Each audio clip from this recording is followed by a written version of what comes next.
Bismillahirrahmanirrahim. La haula wala quwwata illa billah. Assalamualaikum warahmatullahi wabarakatuh. Waalaikumsalam warahmatullahi wabarakatuh. Ibu-ibu yang semangat, bapak-bapak belum. Ini jawab salah itu wajib, bapak-bapak. Yang tidak wajib itu pertama orang yang tidur, tidak wajib jawab salah. Yang kedua orang yang tuli, nah, itu tidak wajib jawab salah. Yang ketiga orang yang gilo, nah, orang gilo disalami dan jawab tidak apa-apa dia orang gilo. Nah sekarang di sini ada tidak orang tidur ini? Yang tidur ada, yang tuli, yang gilo. Kalau ada suruh keluar dari gilo. Nah kalau tidak ada artinya jawab salah hukumnya.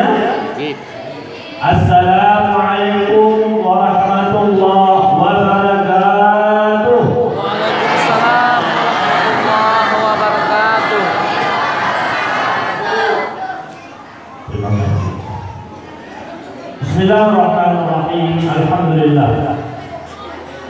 Alhamdulillahilladzi bi ni'matihi tatimmu shalihat wa bi dzikrihi tatanazzalu rahmat wa bi ta'atihi tunalu sa'adat. Allahumma shalli wa sallim ala sayyidina Muhammadin al-fatih lima ughliq wal khatim lima sabaq nasiril haqqi bil haqq wal hadi ila siratal mustaqim wa ala alihi wa sahbihi haqqa qadrihi wa taqdirihi al-azim. Subhanaka la ilma lana illa ma 'allamtana innaka antal alimul hakim. Rabbi shrah li sadri wa yassir li amri wa hlul 'uqdatam min lisani yafqahu qawli wa saddid lisani wa hlul qalbi bi jahi Nabi Muhammadin sallallahu alaihi wasallam wa alihi wa ashabihi. Yang saya muliakan, saya hormati para tokoh-tokoh agama, para tokoh-tokoh masyarakat, para tokoh-tokoh adat, para tokoh kaum ibu, tokoh kaum remaja yang sedang hadir dalam kesempatan ini. Yang saya hormati para pejabat pemerintahan, baik dari kecamatan, hadir bersama kita Bapak Camat Pangkalan Jambu, Bapak Kades Desa Kampung Limo. Alhamdulillah bisa hadir bersama kita dalam kesempatan pengajian ini. Ini saya kadang-kala pejabat-pejabat ini kalau mau jadi hadir gitu. Mau calon hadir pengajian di mana-mana. Tapi kalau sudah jadi hilang. Nah ini tidak, alhamdulillah. Jadi pun dia hadir, itu yang seharusnya. Kita masyarakat tidak perlu banyak-banyak dari pejabat yang hadir, kasih arahan, ayo cukup. Kalau mau ngasih sesuatu pun diterima, kalau tidak apa-apa. Ini tidak. Alhamdulillah di Kecamatan Pangkalan Jambu, di Desa Kampung Limo hadir Bapak Camatnya beserta Pak Kades. Terima kasih atas kehadirannya. Semoga Allah menggampangkan urusan mereka ini, melindungi mereka, membimbing mereka dalam mengarahkan kita mengurus rakyatnya di kecamatan dan desa ini. Amin ya rabbal beserta para perangkatnya dan stafnya. Bapak Ketua BPD, kemudian juga lembaga adat, LPTI, para pimpinan pondok pesantren, bersama kami ada orang tua kami dari pondok pesantren Asadiah, dan para guru-guru, orang tua, lembaga adat dan sebagainya yang tidak bisa saya sebutkan satu persatu. Hadirin wal hadirat, Bapak Ibu, adik-adik semuanya dirahmati, diberkahi oleh Allah Subhanahu wa taala. Alhamdulillah tadi sudah diceritakan oleh ketua pengurus masjid. Beliau sudah mengundang saya sebulan atau 2 bulan yang lalu. Terpaksa yang lain-lain mengikuti undangan dari Kampung Lino atau Dusun Kejarin. Bahkan tadi perjalanan umrah pun diundur dulu. Nah, semoga dengan doa-doa ibu-ibu, bapak-bapak, perjalanan dakwah ini diselamatkan, dilindungi Allah, dan hajat-hajat itu dikabulkan oleh Allah Subhanahu wa taala. Amin ya rabbal alamin.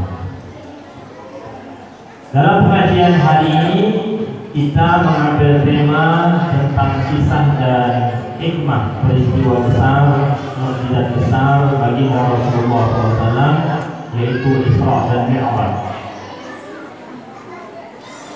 Isra Mi'raj ini dianggap sebagai bagian dari mukjizat yang paling besar nomor 2. Yang pertama tentu kita tahu semua adalah mukjizat Al-Quran. Itu yang pertama, mukjizat paling besar untuk Rasulullah, yaitu diturunkannya Al-Quran. Bahkan sampai hari ini pun kita masih merasakan mukjizat Al-Quran itu. Itu dapat bimbingan, tuntunan, semua dari Al-Quran. Nah, mukjizat yang kedua yaitu peristiwa Isra dan Mi'raj. Mukjizat yang ketiga paling besar adalah mukjizat dibelahnya bulan untuk Rasulullah. Itu terjadi pada bulan Sya'ban. Nah, 3 mukjizat ini adalah menunjukkan akan kemuliaan dan keagungan Nabi kita Muhammad Sallallahu Alaihi Wasallam. Nah, dalam kesempatan ini kita akan mengaji tentang Isra Mi'raj. InsyaAllah yang 2 tadi pada pengajian-pengajian yang lain, di kesempatan-kesempatan yang lain.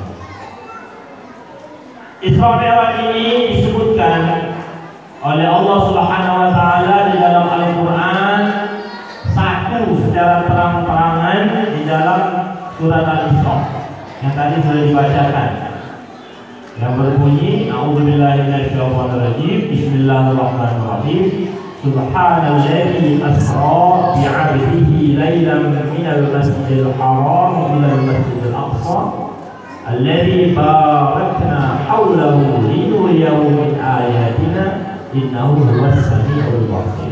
Ini peristiwa Isra saja, dari Mekah ke Palestina. Sedangkan peristiwa Mi'raj itu tidak disebutkan secara terang-terangan jelas, cuma isyarat, cuma gambaran, yaitu di dalam surat An-Najm. Tidak Allah. Surat Najm itu menerangkan tentang Mi'raj.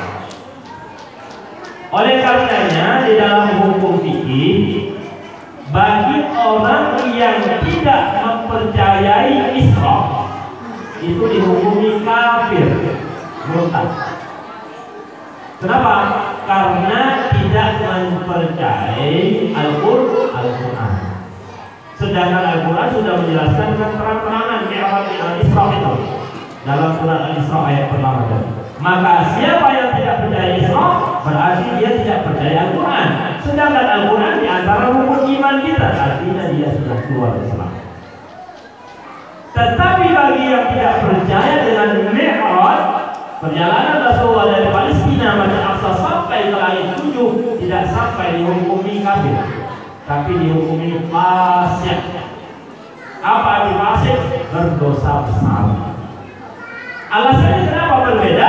Karena Mi'raj tidak disebutkan secara jelas nasnya di dalam Al-Quran, hanya diberikan isyarat saja Rasulullah berangkat Mi'raj.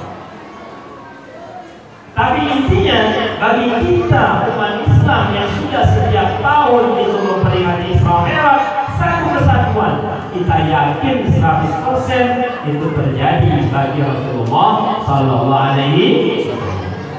Ada yang tidak percaya di sini Isra Mi'raj? Ada tak?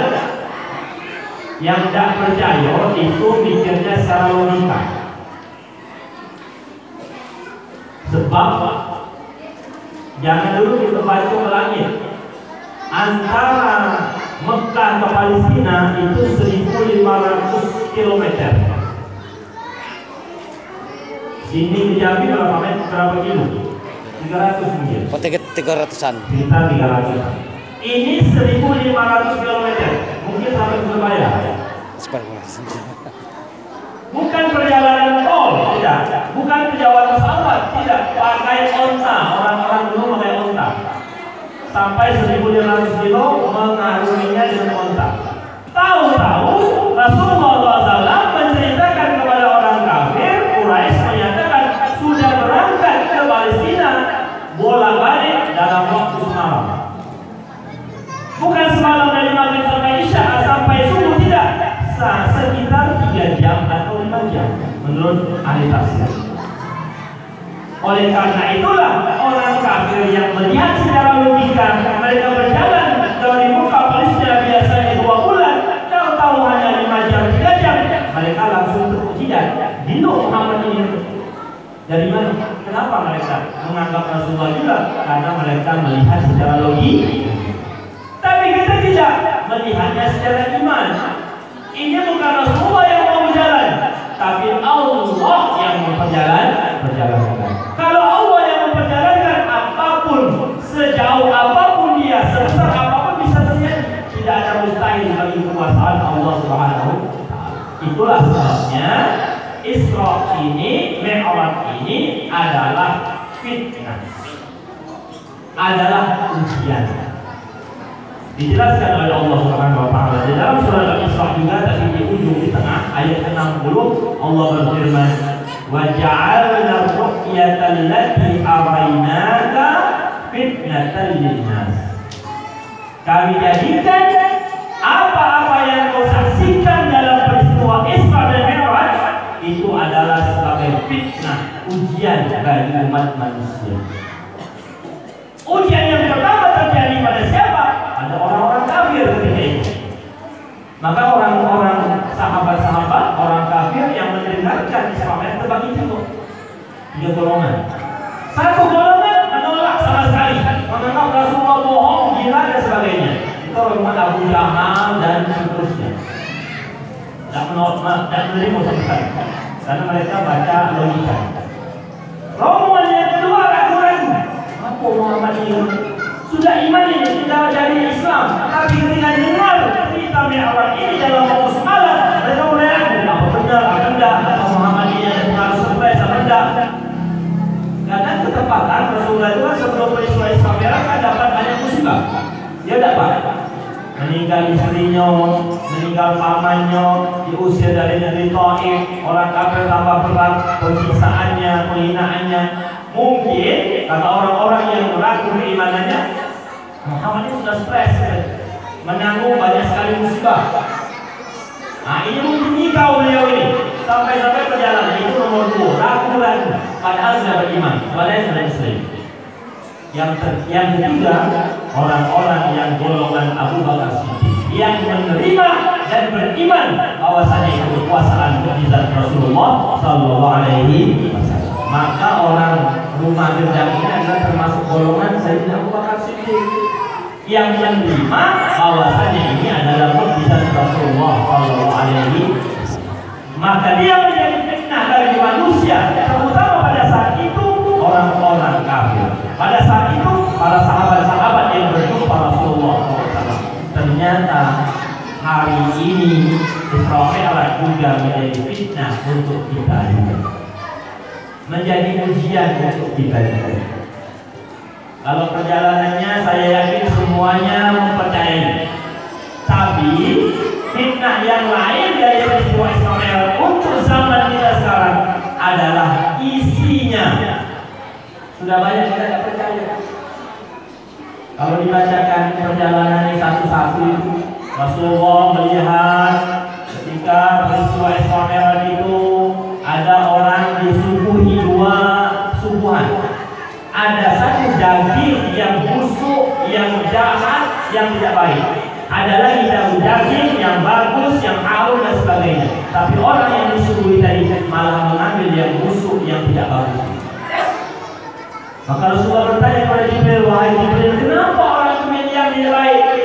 Kata Jibril, "Itu Rasulullah adalah gambaran umatmu yang mereka di dunia dulu lebih memilih istri atau suami yang haram baginya, selingkuhannya.